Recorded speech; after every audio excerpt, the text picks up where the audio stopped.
नमस्कार बंधु बान्धवीসকল আজি আপোনালোকক দেখাম ইউনিক আইডি কেনেকৈ জেনাৰেশন কৰিব লাগে। প্ৰথমতে কি কৰিব, যিকোনো এটা ব্ৰাউজাৰ যাব, ব্ৰাউজাৰ যাই সাৰ্চ কৰিব DAC আসাম লিখি সাৰ্চ কৰিব। সাৰ্চ কৰাৰ পিছত এটা পেজ খোল খাব, এটা পেজ খোল খোৱাৰ পিছত চাব director of higher education Assam, তাতে ক্লিক কৰিব। তাতে ক্লিক কৰাৰ পিছত এটা পেজ খোল খাব, এটা পেজ খোল খোৱাৰ পিছত ইফালে চাব অনলাইন এডমিশন, তাতে ক্লিক কৰিব।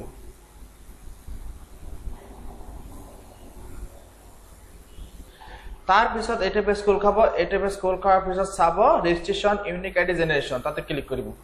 তাতে ক্লিক কৰাৰ পিছত চাইছে ইয়াত কি চাইছে পাৰ্সোনাল ইনফৰমেশন, ইয়াত নিজৰ নামৰ প্ৰথম শব্দটো বহাব, তাৰ পিছত মাজত কোনোবা নাম থাকিলে সেইটো বহাব, তাৰ পিছত লাস্ট নামটো বহাব।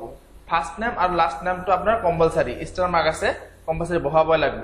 তাৰ পিছত নিজৰ দেউতাকৰ নামটো বহাব, তাৰ পিছত নিজৰ মাকৰ নামটো বহাব, তাৰ পিছত নিজৰ মোবাইল নম্বৰটো বহাব, তাৰ পিছত নিজৰ ইমেইল আইডি অৰ্থাৎ জিমেইল আইডিটো বহাই দিব, তাৰ পিছত নিজৰ ডেট অফ বাৰ্থটো ইয়াত বহাই দিব, তাৰ পিছত নিজৰ জেন্ডাৰটো সিলেক্ট কৰিব, মেল হলে মেল দিব, ফিমেল হলে ফিমেল দিব, ট্ৰান্সজেন্ডাৰ হলে ট্ৰান্সজেন্ডাৰ দিব।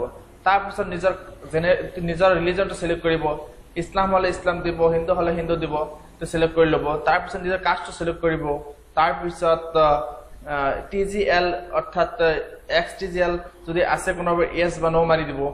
তার পিছত PWD অর্থাৎ যিবিলাক বিকলাঙ্গ থাকে, যদি কিছুমান বিকলাঙ্গ হয় তেনেহলে ইয়েস মারিব, আর যদি বিকলাঙ্গ নহয় তেনেহলে নো মারি দিব। তার পিছত নিজৰ স্টেটটো সিলেক্ট কৰে আছে, তাৰ পিছত নিজৰ জিলাখন সিলেক্ট কৰিব। তাৰ পিছত কি কৈছে এক্সামিনেশন এন্ড কোৰ্স ইনফৰমেশন, যদি আপনি ফাৰ্স্ট ইয়াৰ এডমিশন লব বিচাৰে এটা সিলেক্ট কৰিব, যদি আপনি ডিগ্ৰিত এডমিশন লব বিচাৰে এটা সিলেক্ট কৰিব, যদি আপনি মাস্টাৰ ডিগ্ৰিত এডমিশন লব বিচাৰে এটা সিলেক্ট কৰিব। তাৰ পিছত কি কৰিব, ইয়াত ফাৰ্স্ট সেমিস্টাৰ সিলেক্ট কৰিব, তাৰ পিছত আপনি আন্ডাৰ গ্ৰাজুয়েটৰ যেটো রেজিস্ট্রেশন নাম্বার আছে সেইটো বহাই দিব, আর যদি হায়ার সেকেন্ডারি হয় তাহলে হায়ার সেকেন্ডারি ইয়াত বহাই দিব, তার পিছত হায়ার সেকেন্ডারি রেজিস্ট্রেশন নাম্বারটো ইয়াত বহাই দিব। তার পিছত কি চাইছে ব্যাংক একাউন্ট ডিটেইলস, নিজৰ একাউন্টটো কাৰ নামত আছে সেই নামটো ইয়াত বহাই দিব। তাৰ পিছত একাউন্টটো কোন ব্যাংকৰ হয়, স্টেট বা ইকো ব্যাংক বা সেন্ট্ৰাল ব্যাংক, যে কোনো ব্যাংক হলে সেইটো ব্যাংকটোৰ নাম ইয়াত বহাই দিব। তাৰ পিছত ব্যাংকৰ নাম্বাৰটো বহাব, তাৰ পিছত ব্যাংকৰ একাউন্ট নাম্বাৰটো বহাই দিব, তাৰ পিছত ব্যাংকৰ IFSC কোডটো বহাব। প্ৰত্যেকটা ব্যাংকৰে এটা এটা IFSC কোড থাকে, সেই IFSC কোডটো ইয়াত বহাই দিব। তার পিছত কি কৰিব, ইয়াত টিক মাৰ্ক মাৰি সাবমিটত ক্লিক কৰিব। তাৰ পিছত নিজৰ ইউনিক আইডিখন ডাউনলোড কৰিব পাৰিব। তাৰ পিছত আৰু এটা কথা আছে, কিছুমানে ইউনিক আইডি বনাইছে কিন্তু পোৱা নাই, তেওঁলোকে কি কৰিব, ইয়াত চাইছে ফৰগট ইউনিক আইডি, ইয়াত ক্লিক কৰিব।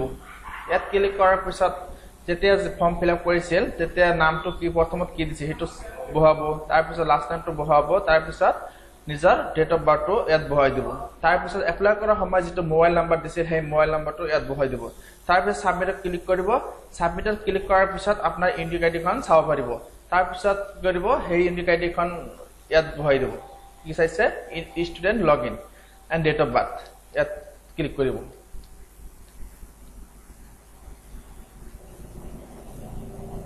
ক্লিক কৰাৰ পিছত এটা পেজ খোল খাব, এটা পেজ খোল খোৱাৰ পিছত যেটো ইউনিক আইডি পালে আপনি সেই ইউনিক আইডিখন ইয়াত বহাব আৰু নিজৰ ডেট অফ বাৰ্থটো ইয়াত বহাব। তাৰ পিছত কি কৰিব, সাইন ইনত ক্লিক কৰিব। সাইন ইনত ক্লিক কৰাৰ পিছত আপনি একনলেজমেন্টখন ডাউনলোড কৰিব পাৰিব। থ্যাংক ইউ বন্ধু বান্ধৱীসকল, আৰু নতুন নতুন নোটিফিকেশন পোৱাৰ কাৰণে মোৰ চেনেলটো সাবস্ক্ৰাইব, লাইক আৰু শেয়াৰ কৰি দিব।